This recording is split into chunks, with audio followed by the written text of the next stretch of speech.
O ministro das Relações Exteriores, Ernesto Araújo, divulgou uma mensagem de fim de ano em que trata dos desafios que saltaram aos olhos em 2020 e precisam ser enfrentados em 2021. Araújo expõe: em 2020, muitas coisas ficaram mais claras. Ficou claro que existe uma gigantesca batalha no mundo. De um lado, a liberdade e a dignidade humanas fundamentadas na realidade humana, a realidade de um ser que possui uma dimensão espiritual em conjunto e inseparavelmente da dimensão material. E do outro lado, um grande arco de ideologias, programas, práticas, grupos de interesse, correntes de pensamento, associações e atitudes contrárias àquelas liberdade e dignidade. O ministro menciona maneiras de lidar com as forças contrárias à democracia e à liberdade e sugere: coloquem a liberdade de expressão no centro da liberdade, pois ela é a seiva vital da humanidade. Entendam de que maneira e em que extensão a grande mídia nos países democráticos é manipulada por forças antidemocráticas e torna-se instrumento de aniquilação da liberdade de expressão e da liberdade de pensamento. Entendam que a maior arma das forças antidemocráticas hoje é o ataque à liberdade de expressão sob pretexto de combater fake news. Ouça a íntegra da mensagem de Ano Novo do ministro Ernesto Araújo. Por um reset conservador liberal. Em 2020, muitas coisas ficaram mais claras. Ficou claro que existe uma gigantesca batalha no mundo. De um lado, a liberdade e a dignidade humanas fundamentadas na realidade humana, a realidade de um ser que possui uma dimensão espiritual em conjunto e inseparavelmente da dimensão material. E do outro lado, um grande arco de ideologias, programas, práticas, grupos de interesse, correntes de pensamento, associações e atitudes contrárias àquelas liberdade e dignidade. De fato, existe hoje ao redor do mundo uma imensa, profunda e complexa trama de interesses que une a grande mídia, o narcossocialismo, única forma de socialismo capaz de sobreviver no longo prazo, a corrupção, a bandidagem em geral, crime organizado, o sistema intelectual politicamente correto, o climatismo, o uso da questão climática como instrumento de controle econômico, o racialismo, programa de organização da sociedade segundo o princípio da raça, o covidismo, a histeria biopolítica e sua utilização como mecanismo de controle, o multilateralismo antinacional, distorção e manipulação do sistema multilateral composto pelos organismos internacionais, a ideologia de gênero, o abortismo, o transhumanismo, o anticristianismo e a cristofobia, o esquema de alguns megabilionários ou trilionários, o elitismo transnacional e o marxismo de mercado megatecnológico ou neomaoísmo. Embora algumas dessas correntes pareçam distantes umas das outras, trata-se de vasos comunicantes. Quando se alimenta uma, todas comem. Quando uma avança, todas progridem. Quando uma vence, todas ganham. Como num jogo de xadrez, cada um desses elementos, ao mover-se ou ao permanecer onde está, embora fisicamente independente dos demais, exerce uma função em favor do conjunto. Cada peça protege uma ou mais outras peças do mesmo time e ataca uma ou mais peças do adversário. Cada uma ocupa espaços em benefício de todo o time. Cada uma cria linhas de força e possibilita, em jogadas futuras, novas agressões e novas ocupações. Não parece haver um jogador único por trás das peças planejando todos os movimentos, mas é como se o sistema se jogasse sozinho. Ou melhor, é como se as peças do time anti-liberdade soubessem que estão jogando juntas e compartilhassem uma mesma estratégia. Alguns elementos têm mais consciência do que os outros, mas todos possuem instintivamente, mesmo sem sabê-lo, a percepção de uma estrutura comum que os coliga e os promove a todos e agem de acordo com esse instinto. Podemos ver esse grande esquema também como um grande conglomerado composto por muitas companhias, cada uma delas vendendo seus produtos sob diferentes marcas, sem que o público saiba, e talvez sem que os próprios dirigentes e empregados de cada companhia saibam, que tudo faz parte do mesmo conjunto, que o lucro de cada uma dessas companhias aumenta a capacidade de investimento da outra. Assim, quando você compra a biopolítica do Fique em Casa, talvez esteja ajudando o narcotráfico. Quando compra o multilateralismo antinacional, talvez não perceba que está ajudando a corrupção. Ou talvez saiba e não se importe. Talvez saiba e ache bom. Podemos chamar todo esse conjunto de globalismo. Trata-se fundamentalmente da globalização econômica capturada pelo marxismo, fenômeno que começou logo após o fim do bloco soviético e se intensificou a partir do ano 2000, embora seus impulsos destrutivos tenham raízes milenares. O globalismo nasceu quando a globalização capitalista, ao esquecer o espírito, entregou-se inconscientemente ao comunismo em sua metástase pós-soviética, ou seja, o marxismo de Gramsci e da New Left, da Revolução Cultural, tanto ocidental quanto a chinesa, que sempre almejou ocupar o capitalismo por dentro, em vez de enfrentá-lo de fora, e hoje está conseguindo. O atual modelo maoísta e sua expansão crescente pelo mundo é uma das principais expressões e resultados dessa triunfante penetração do capitalismo pelo marxismo. Vemos o processo de uma estranha alquimia ao inverso, que vai conseguindo transformar o ouro espiritual em chumbo inerte, que escraviza as melhores energias do ser humano, a ciência, a tecnologia, o pensamento, a arte, enfim, o logos, em favor de uma cultura da morte, da mentira e da maldade. Você não terá nada e será feliz, diz a propaganda do Great Reset. Nesse mundo, de fato, o ser humano não terá nada, nem liberdade, nem dignidade, nem vida espiritual. Será feliz como uma pedra é feliz, sem sentimentos, sem pensamentos, tendo todas as suas ideias geradas pelo mecanismo megatecnológico de controle total. Tudo isso, todas as peças do xadrez, todas as companhias pertencentes à mesma holding, não constituem um sistema totalmente coordenado, mas um grande organismo de afinidades eletivas conjugadas no ódio à transcendência e no desejo de arrancar ao ser humano sua dimensão espiritual. Por que esse ódio? Não se sabe. Eis aí talvez o mysterium iniquitatis de que fala São Paulo na segunda epístola aos Tessalonicenses. De qualquer modo, muitas pessoas em todo o mundo estão despertando para a natureza desse monstruoso projeto e para a urgência de combatê-lo pela sobrevivência da humanidade. O ano de 2020 começou a expor a situação. O misterioso complexo antiliberdade mostrou ao menos parte de seu rosto, com o lançamento do conceito de Great Reset e com a ideia de restauração de uma certa ordem mundial liberal diante da perspectiva de mudança de rumo nos Estados Unidos. Em 2021, há que seguir estudando e combatendo esse misterioso e iníquo sistema, a partir dos dados que ele mesmo proporciona, rasgando o véu de cinismo e hipocrisia que cobre suas palavras. Lembremos que o mal raramente diz "eu sou o mal", mas de maneira insidiosa apresenta-se como se fosse o bem, com as roupagens da paz e da felicidade.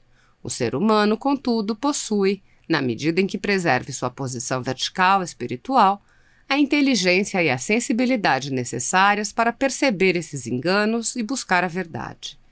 Não se trata aqui de uma questão puramente filosófica, nem muito menos de teoria da conspiração.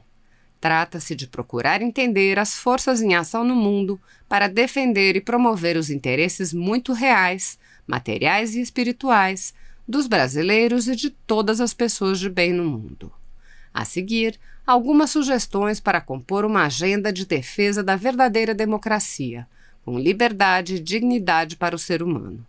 Dirijo-me principalmente àqueles que se dizem e se acham sinceramente democratas, liberais e humanistas, mas se deixam levar pelo complexo liberticida.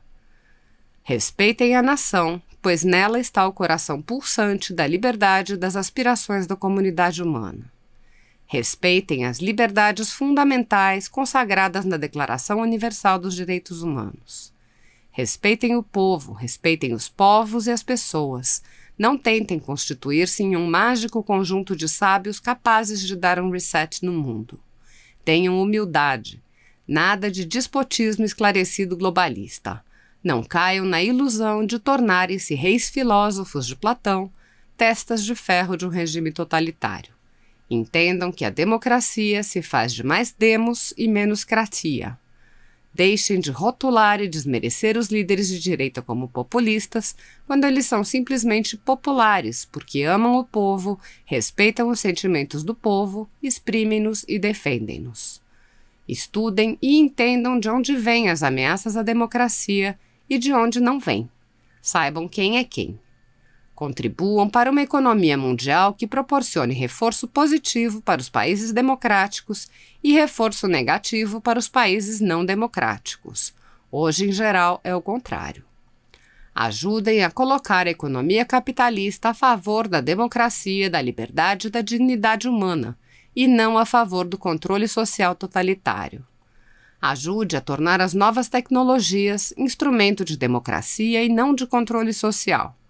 Trabalhe para que o mundo não se torne uma grande internet das coisas, onde as pessoas sejam meramente coisas entre outras coisas, onde uma pessoa humana não seja meramente um conjunto de dados.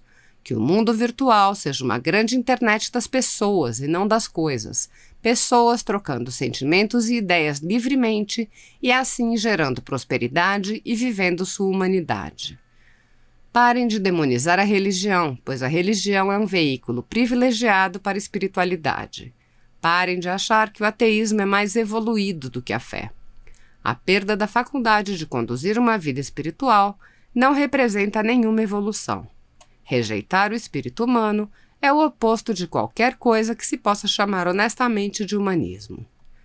Parem de deixar que os organismos multilaterais sejam manipulados por atores não democráticos para seus próprios interesses, como foram durante a Guerra Fria pela União Soviética. Injetem os ideais e ideais de liberdade e democracia no sistema multilateral e em todas as discussões internacionais. De que vale um democrata que tem medo de falar de democracia para não ofender os antidemocráticos? Entendam que o mundo não deve organizar-se em torno do eixo do desenvolvimento sustentável, nem do eixo da saúde. Colocar na mais alta prioridade mundial esses temas globais, que não têm nada a ver com a liberdade, apenas serve aos interesses dos antidemocráticos. Tratem o desenvolvimento sustentável, a saúde e todos os outros temas ditos globais a partir da perspectiva da liberdade e não o contrário. Não tratem a liberdade a partir da perspectiva do desenvolvimento sustentável, porque isso ferirá de morte a liberdade e não trará desenvolvimento algum. Parem de dizer que temas globais requerem soluções globais. Problemas globais requerem soluções pró-democracia, pró-liberdade, pró-dignidade humana. Muito mais importante do que reconstruir verde é reconstruir livre. Estudem e entendam a penetração de forças antidemocráticas na imprensa, nas instituições e nas empresas em países democráticos, penetração tanto em termos de mentalidades quanto em termos de agentes efetivamente atuantes. Coloquem a liberdade de expressão no centro da liberdade, pois ela é a seiva vital da humanidade. Entendam de que maneira e em que extensão a grande mídia nos países democráticos é manipulada por forças antidemocráticas e torna-se instrumento de aniquilação da liberdade de expressão e da liberdade de pensamento. Entendam que a maior arma das forças antidemocráticas hoje é o ataque à liberdade de expressão sob pretexto de combater fake news. Parem de colar rótulos nas garrafas e achar que ao colar o rótulo já beberam o vinho ali contido. Não sejam enólogos que conhecem todos os rótulos, mas jamais sentiram uma gota de vinho na língua. Prestem atenção de onde vêm as ideias que você consome e que acabam direcionando o seu pensamento. Não se preocupem apenas com os ingredientes do que você come, mas com os ingredientes do que vocês pensam, a procedência das ideias feitas que circulam por toda parte, sua qualidade, a capacidade de corromper seu organismo mental que essas ideias possuem. Preocupem-se não apenas com as cadeias de suprimento de produtos industriais, mas também com as cadeias de suprimento de ideias, como são montadas, que interesses atendem, que tipo de mundo promovem. A direita e o conservadorismo são fundamentalmente e intrinsecamente pró-democracia e pró-liberdade. Se você se acha liberal e não quer ser chamado de direitista ou conservador por causa de preconceitos que incutiram em você, vá lá. Mas não fique preso aos nomes e entenda que a direita e o conservadorismo querem a mesmíssima coisa que você diz querer, liberdade, um mundo favorável à liberdade. Liberal, dê a mão ao conservador, aceite a mão que o conservador lhe estende. Somente o conservador pode salvá-lo das garras do marxismo. Somente juntos, você e o conservador podem salvar o mundo. O mundo, o sistema internacional liberal que você está criando, não é um mundo seguro para a democracia, safe for democracy. É um mundo safe for totalitarianism. Veja quem está ganhando nesse sistema liberal, quem se torna hegemônico, quem está ganhando as corridas de acordo com as regras que você tanto preza. Uma ordem liberal internacional somente será sólida e verdadeira se for uma ordem liberal conservadora internacional. Uma ordem liberal internacional nunca se sustentará sem o conservadorismo. Entenda o que é o conservadorismo e estude-o. Conservadorismo é liberdade individual em equilíbrio com a saúde da comunidade, a nação acima do Estado, menos Estado, mais nação, liberdades fundamentais clássicas, de expressão de opinião, de crença, de não ser preso arbitrariamente, direito ao devido processo legal, direito a escolher seus governantes, direito à vida, etc. Respeito, amor e cuidado pelos seus ancestrais, pelas lutas e sentimentos das gerações passadas, cuidado e devoção pelas gerações futuras, pelo passado histórico, pelas tradições, amor à família e à pátria como família estendida, cultivo da beleza, da coragem, da virtude, pensamento constituído pela busca da verdade e não pela construção de vantagem política, respeito à língua entendida como logos, instrumento divino de comunicação, estudo da realidade e expressão do sentimento e não como meio de distorcer a realidade, prática ou pelo menos respeito da religião como veículo da espiritualidade intrínseca ao ser humano, equilíbrio entre a razão e o sentimento, humildade diante das limitações da razão humana e percepção de que nem todo conhecimento é racional e nem toda verdade é científica. O conservadorismo é o corpo da liberdade, a liberdade em sua versão concreta. Se querem Great Reset, que seja esse o reset. Liberalismo e conservadorismo juntos pela liberdade e pela democracia. Trabalhemos por isso, lutemos por isso em 2021.